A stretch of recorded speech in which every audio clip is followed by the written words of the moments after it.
Yes, students, in the last lecture we were discussing about the different combinations of spring, and we have suspended a load to the spring, or you can say that the combination of spring. हमने कल के lecture में ये देखा था कि different spring के combinations बना करके और हम उनके साथ में मास को टाई करेंगे, और जैसे ही हम उसको डिस्प्लेस करेंगे, डिस्प्लेस करने पर वो ऑसिलेशंस करेगा, वाइब्रेशंस करेगा। तो ऑसिलेशंस के लिए हमने टाइम पीरियड्स के फॉर्मूला को निकाला था for different situations. Okay, today we will discuss about the simple pendulum.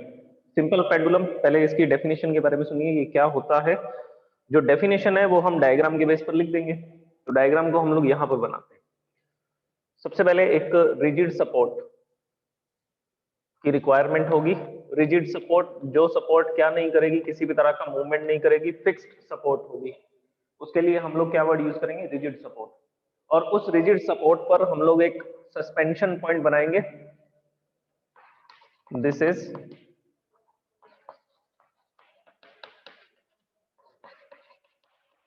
Suspension point, जहां पर हम पेंडुलम को सस्पेंड करेंगे, टाई करेंगे। सस्पेंशन पॉइंट के साथ में हम एक फ्लेक्सिबल और इनएक्सटेंसिबल थ्रेड को इसके साथ क्या कर देंगे? टाई कर देंगे, बांध देंगे। फ्लेक्सिबल स्ट्रिंग इसलिए होगा और मासलेस होगा। ये जो स्ट्रिंग होगी, ये जो थ्रेड होगा, स्ट्रिंग या थ्रेड होगा, ये कैसा होगा? ये मासलेस होगा। इसका मास अप्रोक्सीमेटली 0 के बराबर होगा। So this is string. आप इसको क्या बोलेंगे? Flexible string and not massless. इसके लिए हम लोग ये वर्ड यूज करेंगे, वेटलेस। और ये कैसी होगी? वेटलेस होगी। ठीक है, अप्रोक्सीमेटली वेट जो होगा इसका 0 के आसपास होगा। मासलेस तो नहीं बोल सकते। अगर ये स्ट्रिंग है, मेटेरियल है, तो इसके पास मास तो होगा, तो मासलेस नहीं बोला जा सकता। हम इसको वेटलेस बोल सकते हैं। ओके, और इसके साथ में हम लोग एक मेटल की स्ट्रक्चर यहाँ पर लगाएंगे। वो जो मेटल की बॉल होगी या मेटल का जो स्फेयर होगा, वो स्फेयर को क्या बोला जाता है? उस स्फेयर के लिए हम लोग क्या वर्ड यूज करते हैं? बॉब। तो ये जो मेटल की एक बॉल लगाई हमने, मेटल का जो स्फीयर लगाया, इसको बॉब बोला जाता है। सो this is the Bob of the pendulum. ये पेंडुलम का बॉब होगा, और ये क्या होगा? ये स्ट्रिंग होगा, और यहाँ पर हमने क्या होगा? ये रिजिड सपोर्ट है, और रिजिड सपोर्ट जो है उसके अंदर एक सस्पेंशन पॉइंट है, एक फिक्स पॉइंट है जो मूवमेंट नहीं करेगा, जो फिक्स होगा। So this arrangement is known as simple pendulum. इस अरेंजमेंट को क्या बोलते हैं? सिंपल पेंडुलम बोलते हैं। तो डायग्राम के अकॉर्डिंग हम लोग इसकी डेफिनेशन लिख देंगे। A simple pendulum is that pendulum which is having weightless string or flexible string। क्या होगा? जिसमें weightless string होगी या flexible string होगी, and which is suspended to a rigid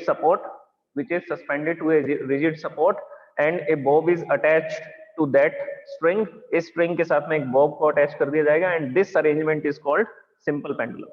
This arrangement is called simple pendulum. ये simple pendulum है। तो ये डायग्राम के अकॉर्डिंग हम इसमें क्या कर देंगे? इसकी डेफिनेशन को लिख देंगे।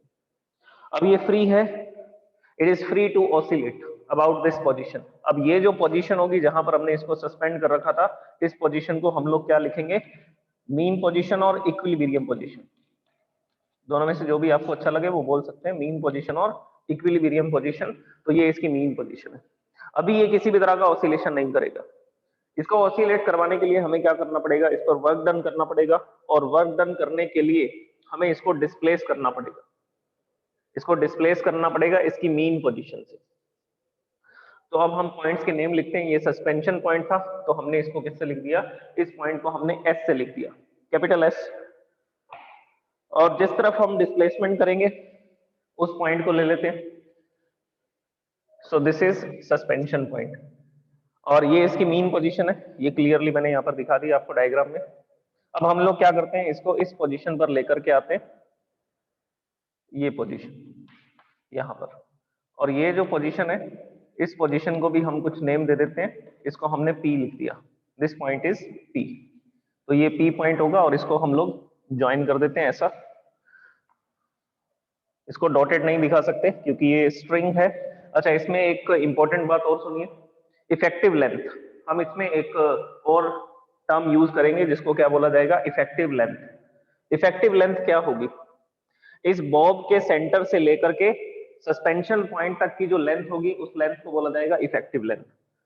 तो मैं यहां पर एक स्ट्रेट लाइन में इसको रिप्रेजेंट करता हूं, यहां तक ये इस बॉब का सेंटर है, तो इसके सेंटर से लेकर के और सस्पेंशन पॉइंट तक की जो लेंथ होगी उस लेंथ के लिए हम लोग क्या वर्ड यूज करेंगे?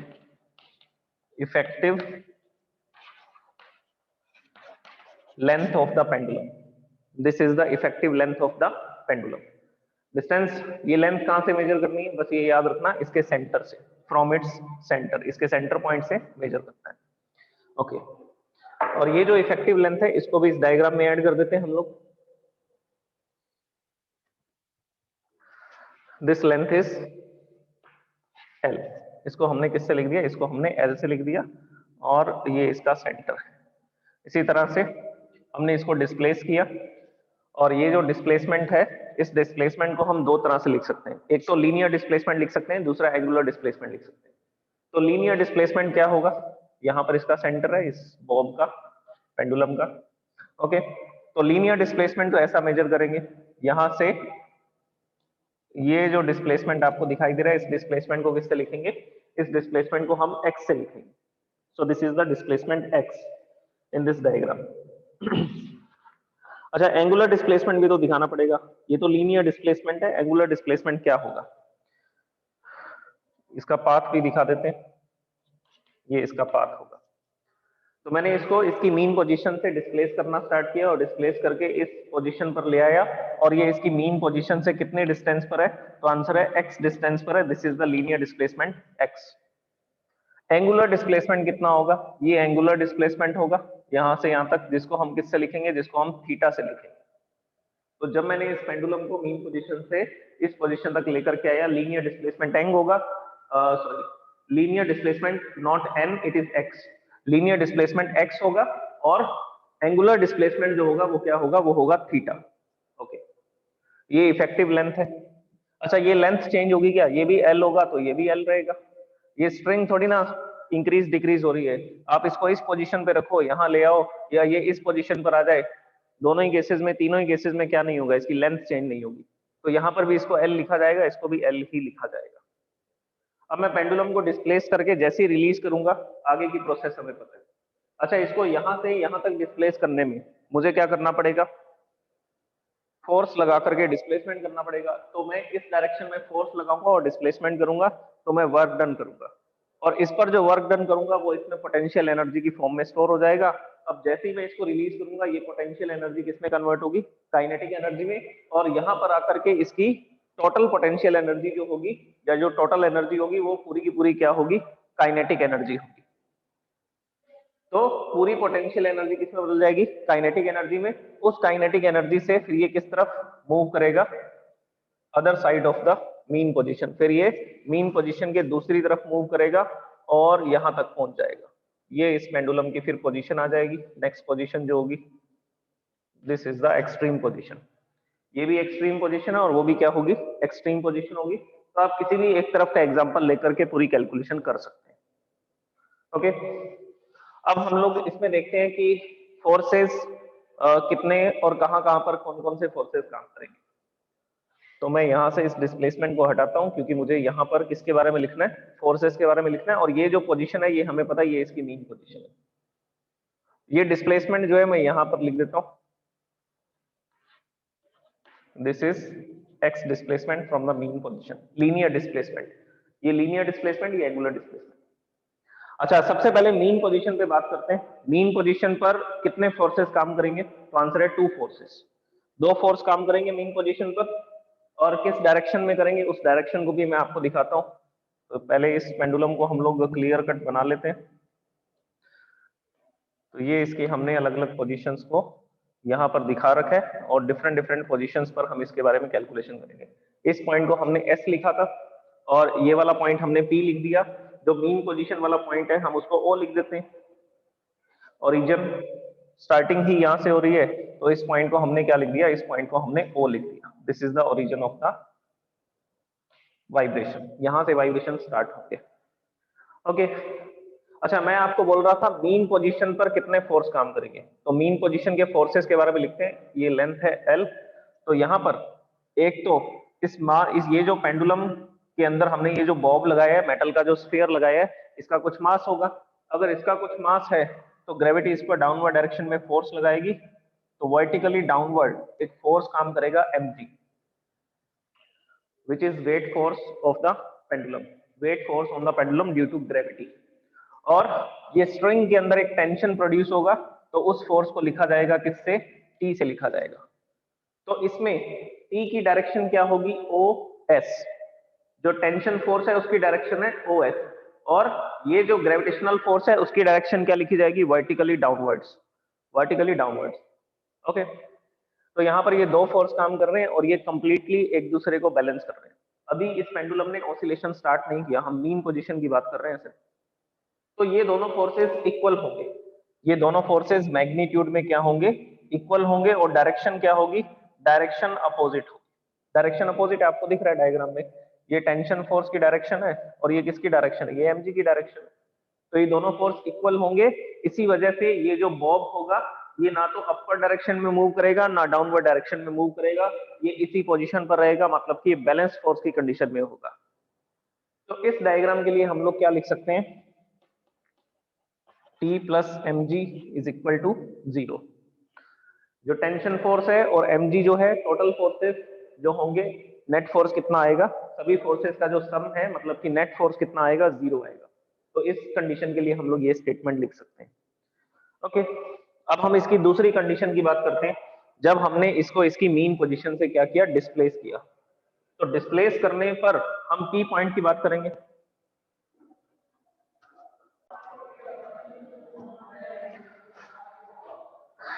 तो ये जो पेंडुलम है अब कहां पर आ चुका है, पी पोजीशन पर आ चुका है, हमने इसको डिस्प्लेस कर दिया।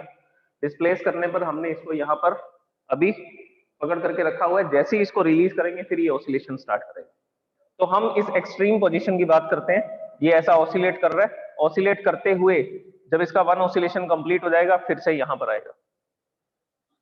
तो हमने ऑसिलेशन यहाँ से स्टार्ट किया था, जैसे ही मैं इसको रिलीज करता हूँ ये ऐसा आगे जाता है, फिर वापस आता है, और कितना ऑसिलेशन कंप्लीट हो जाता है, वन ऑसिलेशन कंप्लीट हो जाता है। तो वन ऑसिलेशन कंप्लीट होगा, तो उस केस में अब हम इस पर कोई फोर्स नहीं लगा रहे होंगे।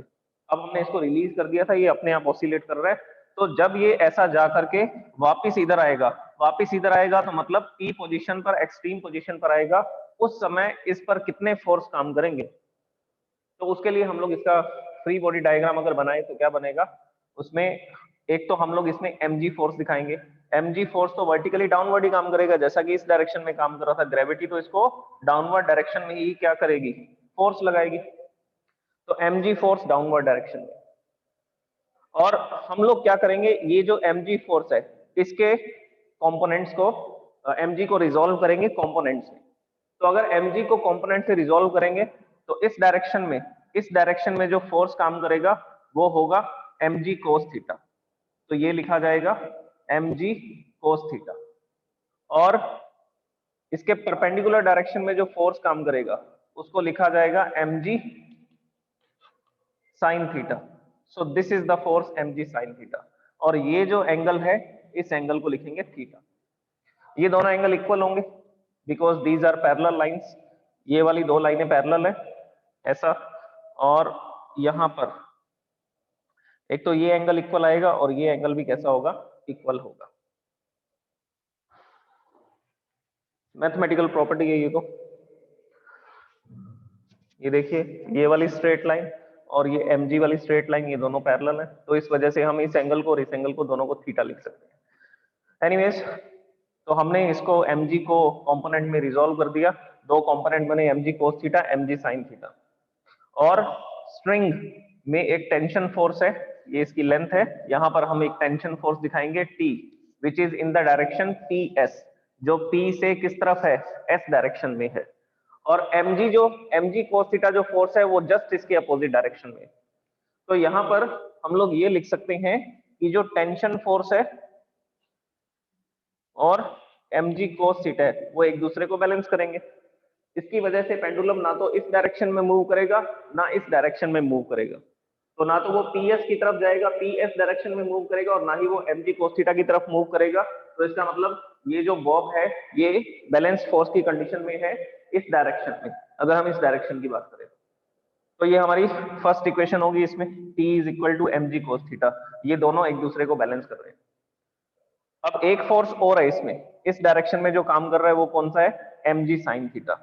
तो mg sin थीटा जो है, तो mg sin थीटा जो है वो कौन सा फोर्स है, वो किस तरफ काम कर रहा है, डिस्प्लेसमेंट के अपोजिट डायरेक्शन में।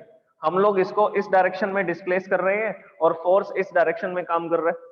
तो डिस्प्लेसमेंट के अपोजिट डायरेक्शन में जो फोर्स काम करता है उस फोर्स को हम लोग क्या बोलते हैं, उस फोर्स को हम लोग रीस्टोरिंग फोर्स बोलते हैं। उस फोर्स को हम लोग क्या बोलते हैं, रीस्टोरिंग फोर्स। तो ये जो फोर्स है mg sin थीटा, यही तो रीस्टोरिंग फोर्स का काम कर रहा है। और इसमें हम लोग कौन सा सिंबल लगा देंगे, इसमें हम लोग कौन सा साइन लगा देंगे, माइनस साइन लगा देंगे। तो माइनस साइन क्या बताएगा, माइनस साइन ये बताएगा that restoring force is working in the opposite direction of the theta angular displacement. तो ये जो रीस्टोरिंग फोर्स है ये एंगुलर डिस्प्लेसमेंट के अपोजिट डायरेक्शन में वर्क कर रहा है। तो यही हमारा रीस्टोरिंग फोर्स होगा। ये इक्वेशन सेकंड है। तो इक्वेशन सेकंड से हमारी कैलकुलेशंस स्टार्ट हो जाएंगी। अब देखिए पेंडुलम को हमने डायग्राम को स्टडी कर लिया, डायग्राम को स्टडी कर लिया और सारे फोर्सेस को देख लिया कि कौन सी कंडीशन में कितने फोर्स काम करते हैं। अगर आप इस कंडीशन के लिए निकालोगे, ये पेंडुलम इधर गया, फिर कुछ समय बाद इस पॉइंट पर आएगा और इस पॉइंट का नाम हमने क्यू लिख दिया। इसके लिए आप डायग्राम बनाएंगे तो यही डायग्राम बनेगा, फ्री बॉडी डायग्राम। इस तरफ कौन सा फोर्स आ जाएगा, mg cos थीटा, और ऊपर की तरफ कौन सा फोर्स आएगा, qs डायरेक्शन में, ये टेंशन फोर्स होगा। और mg sin थीटा फिर से किस डायरेक्शन में होगा, तो मीन पोजीशन की तरफ होगा। तो आप ये सारा का सारा जो हमने डेटा यहाँ पर लिखा है उस डेटा को आप यहाँ पर भी लिख सकते हैं, और कैलकुलेशन फिर सेम रहेगी, रिजल्ट अगर सेम आएंगे दोनों तरफ के। ओके, तो रीस्टोरिंग फोर्स तक हमने कैलकुलेशन कर ली है। अब हम लोग कैलकुलेट करेंगे इसके टाइम पीरियड को, कि पेंडुलम का टाइम पीरियड कौन कौन सी क्वांटिटीज पे डिपेंड करता है, और हम कैसे पता लगा सकते हैं कि कौन सा पेंडुलम अपना एक ऑसिलेशन कितने टाइम में कंप्लीट करेगा, और वो किन किन बातों पे डिपेंड करता है। ओके, अच्छा, इसको बैलेंस करने वाला कोई फोर्स नहीं है।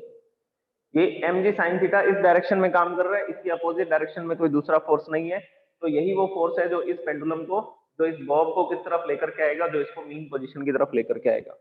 और आप खुद सोचिए, जब ये मीन पोजीशन पर आ जाएगा, ये यहां पर आ जाएगा, तो नेट फोर्स कितना होगा, 0।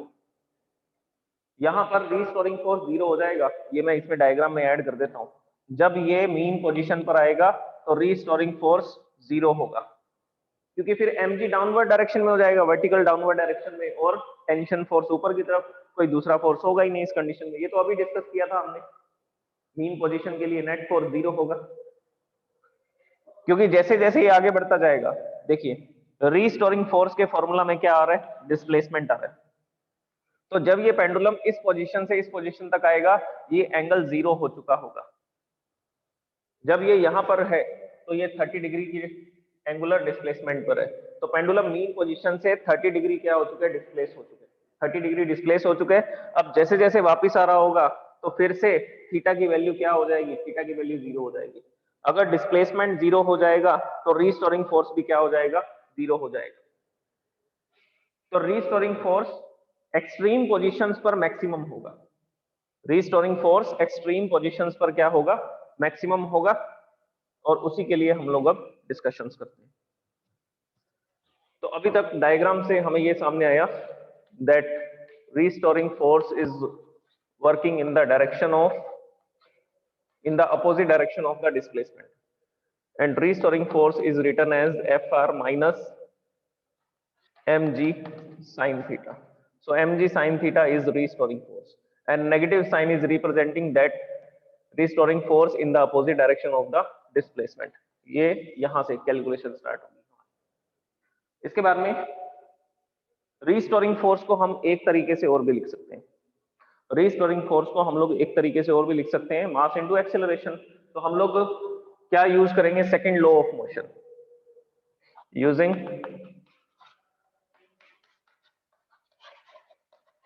Second law of motion.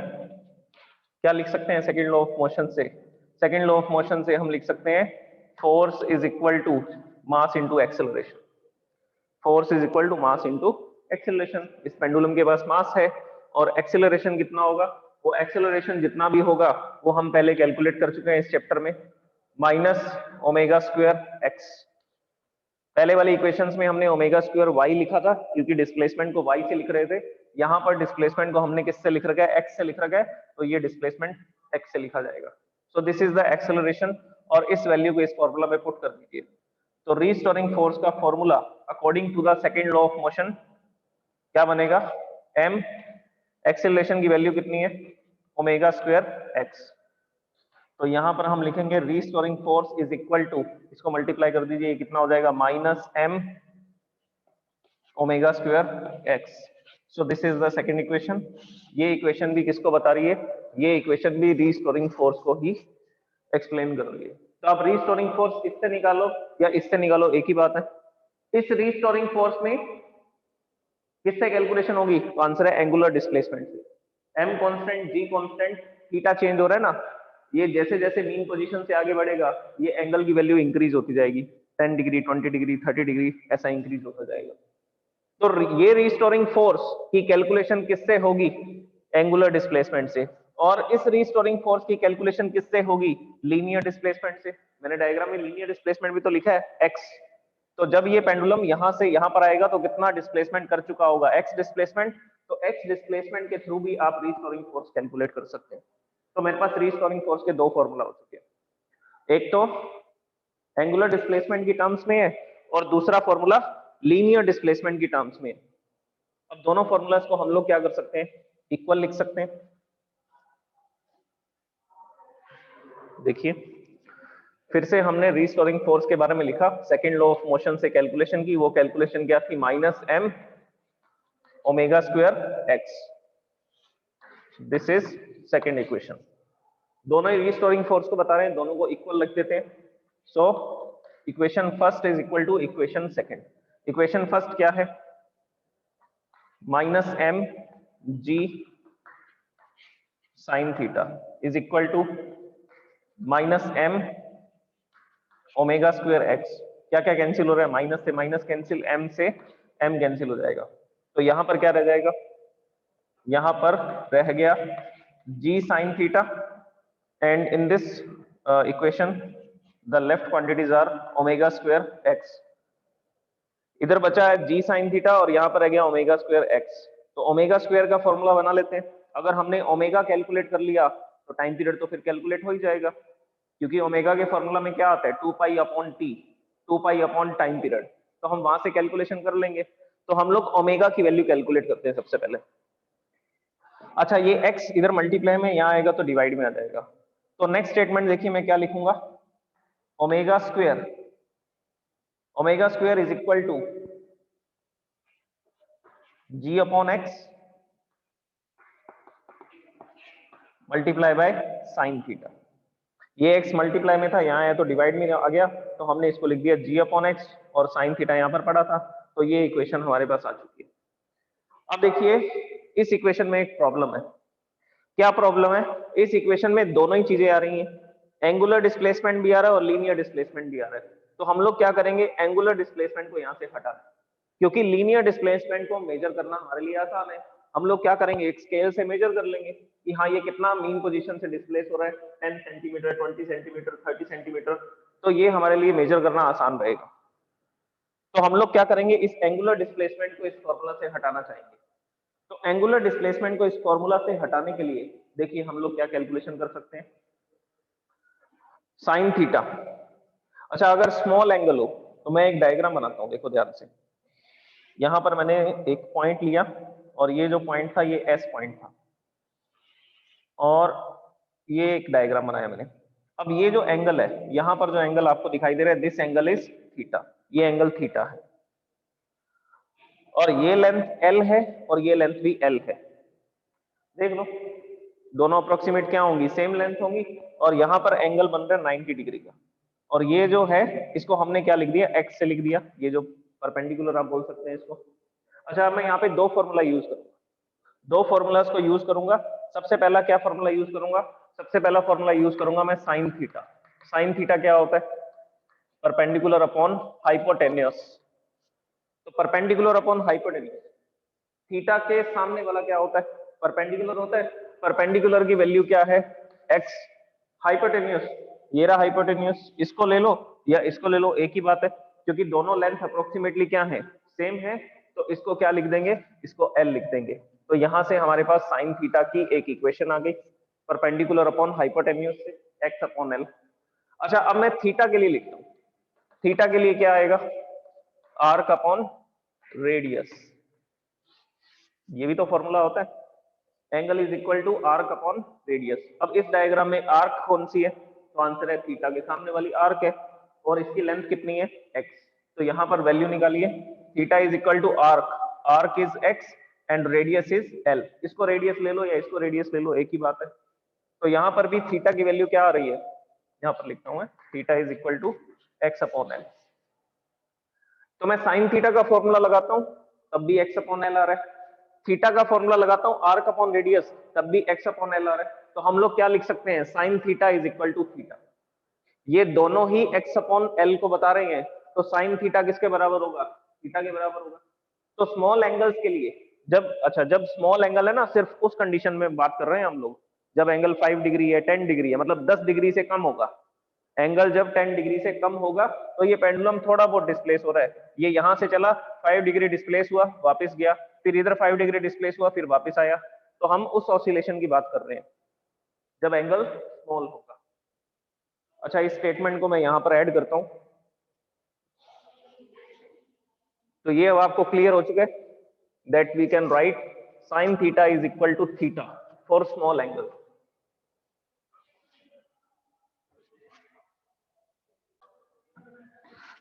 So here we are writing a statement that for small displacement,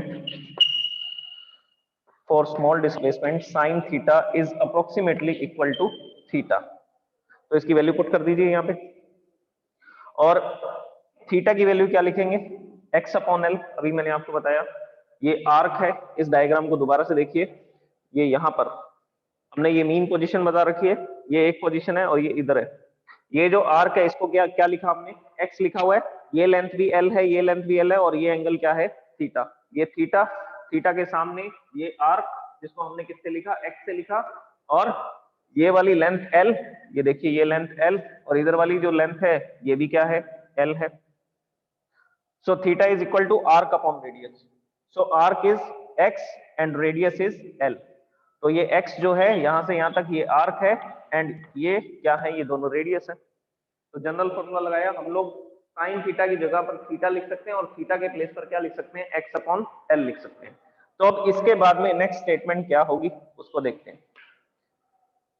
देखिए, मैं ये इरेज करता हूं रीस्टोरिंग फोर्स को, फिर यहां से हम नेक्स्ट स्टेटमेंट को लिखते हैं।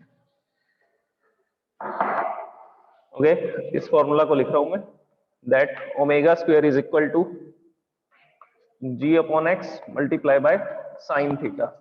अभी मैंने आपको बताया साइन थीटा के प्लेस पर थीटा लिख सकते हैं if there is small displacement of the pendulum.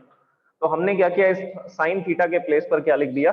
Theta लिख दिया। और theta is equal to arc upon radius according to diagram. So this is arc and this is radius. तो ये फॉर्मूला लगाया हमने और थीटा की वैल्यू पुट की। थीटा की वैल्यू क्या है? थीटा की वैल्यू है एक्स अपॉन एल। एक्स से एक्स कैंसिल हो गया, ओमेगा की वैल्यू आपके पास आ चुकी है। Omega is equal to under root, देखिए यहां पर स्क्वायर है, अगर दोनों तरफ स्क्वायर रूट कर दूंगा तो क्या फॉर्मूला बन जाएगा? जी अपॉन एल। तो ये फॉर्मूला आ गया हमारे पास। एनीवेज आप ऐसा भी लिख सकते हैं, अगर आपको नहीं समझ में आ रहा है तो हम लोग लिखेंगे ओमेगा स्क्वायर, बीच में एक स्टेटमेंट मैंने मिसिंग कर दी, omega square is equal to ji upon L. Square root, taking square root on both side, then omega will be under root g upon l। ये हमने एंगुलर वेलोसिटी की value को find कर दिया। अगर एंगुलर वेलोसिटी या angular frequency आपको पता लग चुकी है तो हम लोग टाइम पीरियड के बारे में डिस्कशन कर सकते हैं। देखिए आपने ये फॉर्मूला पढ़ा हुआ है, वैल्यू पुट करेंगे, ओमेगा के प्लेस पर क्या लिख सकते हैं? 2 पाई अपॉन टी। ओमेगा की जगह पर क्या लिख सकते हैं, 2 पाई अपॉन टी लिख सकते हैं। तो मैंने इस ओमेगा के प्लेस पर क्या लिख दिया, 2 पाई अपॉन टी, और इक्वल टू में क्या था, जी अपॉन एल। क्रॉस मल्टीप्लाई कर दो, ये टी इधर आ जाएगा मल्टीप्लाई में, और ये पूरी क्वांटिटी इधर आ जाएगी डिवाइड में। तो नेक्स्ट स्टेटमेंट होगी टी इज इक्वल टू 2 पाई, पहले इसको लिखता हूं मैं, 2 पाई अंडर रूट जी अपॉन एल। ये पूरी की पूरी क्वांटिटी इधर डिवाइड में आ गई और ये इधर आ गया मल्टीप्लाई। इसको सॉल्व कीजिए, इसको सॉल्व करेंगे तो हम ऐसा लिख सकते हैं, 2 पाई रेसिप्रोकल कर देंगे, एल अपस्टेयर्स में आ जाएगा, न्यूमरेटर में आ जाएगा, तो लिखेंगे L upon g, under root L upon g. So this is the formula of the time period of a simple pendulum. तो सिंपल पेंडुलम के टाइम पीरियड का ये फॉर्मूला होगा। स्टार्टिंग कहां से करनी है, रीस्टोरिंग फोर्स। अच्छा, कल भी हमने जो कैलकुलेशंस की थी स्प्रिंग के लिए, हमने टाइम पीरियड के फॉर्मूला कैलकुलेट किए थे, तो उनकी कैलकुलेशन भी रीस्टोरिंग फोर्स से स्टार्ट होती थी। तो टाइम पीरियड का जब भी फॉर्मूला बनाना है तो कैलकुलेशन रीस्टोरिंग फोर्स से स्टार्ट होगी, और रीस्टोरिंग फोर्स से कैलकुलेशन करते हुए हम किसकी वैल्यू को निकाल लेते हैं, हम ओमेगा की वैल्यू को फाइंड कर लेते हैं। अगर ओमेगा की वैल्यू हम कैलकुलेट कर लेते हैं तो फिर हम इजीली उससे क्या निकाल सकते हैं, हम इजीली उससे टाइम पीरियड की कैलकुलेशन कर सकते हैं, क्योंकि ओमेगा इज इक्वल टू क्या होता है, 2 पाई अपॉन टी होता है। तो रीस्टोरिंग फोर्सेस के फॉर्मूला से ओमेगा कैलकुलेट करते हैं, फिर ओमेगा कैलकुलेट करके टाइम पीरियड निकालते हैं। तो इस तरह से हमारी सीक्वेंस रहती है इस चैप्टर के अंदर कैलकुलेशन करने की। स्टार्टिंग रीस्टोरिंग फोर्स से करनी है कैलकुलेशन की, जो स्टार्टिंग है वो कहां से करनी है, रीस्टोरिंग फोर्स से। Now raise your hands if this topic is clear to you. सबसे पहला क्वेश्चन, मैंने इसको यहां से 10 सेंटीमीटर डिस्प्लेस किया था। अगर मैं इसको 20 सेंटीमीटर डिस्प्लेस कर दूं और छोड़ दूं तो क्या होगा, टाइम पीरियड में कोई चेंजेस आएंगे? तो इसका आंसर है नहीं, टाइम पीरियड में कोई भी चेंजेस नहीं आएंगे, क्योंकि टाइम पीरियड के फॉर्मूला में एक्स तो आ ही नहीं रहा, ना थीटा आ रहा है, दोनों ही डिस्प्लेसमेंट नहीं आ रहे, ना तो लीनियर डिस्प्लेसमेंट आ रहा है ना एंगुलर डिस्प्लेसमेंट आ रहा है। तो आप इसको यहां से 30 डिग्री डिस्प्लेस करो या 50 डिग्री डिस्प्लेस करो या 90 डिग्री डिस्प्लेस करो, उससे कोई फर्क नहीं पड़ेगा। इसका टाइम पीरियड अगर 2 सेकंड था तो टाइम पीरियड 2 सेकंड ही रहेगा। बस हम ये देखेंगे कि जब मैं इसको यहां से डिस्प्लेस करने के बजाय यहां तक डिस्प्लेस करता हूं और रिलीज करता हूं, तो ये हाई वेलोसिटी से चल करके आता है, तो इसकी वेलोसिटी इंक्रीज हो जाती है, potential energy kinetic energy increase हो जाती है, क्योंकि पोटेंशियल एनर्जी डिस्प्लेसमेंट पे तो डिपेंड करती है।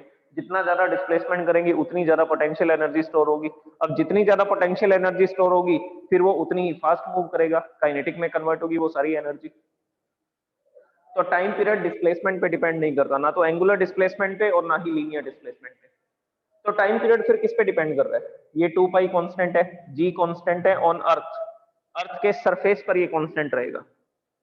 अगर अर्थ के सेंटर की तरफ जाएंगे तो जी की वैल्यू डिक्रीज होती है, ये आप ग्रेविटेशन चैप्टर में स्टडी करेंगे। अगर अर्थ के सेंटर की तरफ हम मूव करेंगे तो जी की वैल्यू डिक्रीज होगी। अगर जी की वैल्यू डिक्रीज होगी तो पेंडुलम स्लो चलेगा, टाइम पीरियड बढ़ जाएगा। देखिए सबसे पहला मैंने आपसे पूछा था अगर डिस्प्लेसमेंट चेंज करेंगे तो टाइम पीरियड चेंज होगा, आंसर है नो। तो हम बोलेंगे the time period is independent of the displacement of the pendulum from its mean position. जो टाइम पीरियड है वो डिस्प्लेसमेंट पे डिपेंड ही नहीं करता है। दूसरा, अगर हम सेंटर की तरफ जाएंगे अर्थ के तो जी की वैल्यू डिक्रीज होगी, सेकंड पॉइंट बता रहा हूं, जी की वैल्यू डिक्रीज होगी तो टाइम पीरियड इंक्रीज हो जाएगा, पेंडुलम स्लो चलेगा। मतलब टाइम पीरियड इंक्रीज होने का मतलब है पेंडुलम स्लो हो जाएगा। इसी तरह से अगर हम अर्थ के सरफेस से ऊपर की तरफ बढ़ेंगे, दूर जाएंगे अर्थ से, तो उस केस में फिर से जी की वैल्यू डिक्रीज होगी, जी की वैल्यू डिक्रीज होगी तो टाइम पीरियड फिर से क्या हो जाएगा, बढ़ जाएगा। टाइम पीरियड बढ़ने का मतलब है पेंडुलम स्लो चलेगा। तो जो पेंडुलम यहाँ पर 2 सेकंड में एक ऑसिलेशन दिखा रहा था, अगर हम उसको माउंटेन पे ले जाएं, एवरेस्ट पे ले जाएं, तो यहाँ से वो 8000 मीटर की हाइट पर है, अप्रोक्सीमेटली 8000 मीटर, मतलब कि 8 किलोमीटर की हाइट है यहाँ से सी सरफेस से। तो उस समय पर जी की वैल्यू डिक्रीज हो जाएगी। अगर जी की वैल्यू डिक्रीज हो जाएगी तो टाइम पीरियड बढ़ जाएगा, टाइम पीरियड बढ़ जाएगा तो पेंडुलम स्लो चलेगा। ये थर्ड पॉइंट है। पहला पॉइंट डिस्प्लेसमेंट पे डिपेंड नहीं करता टाइम पीरियड।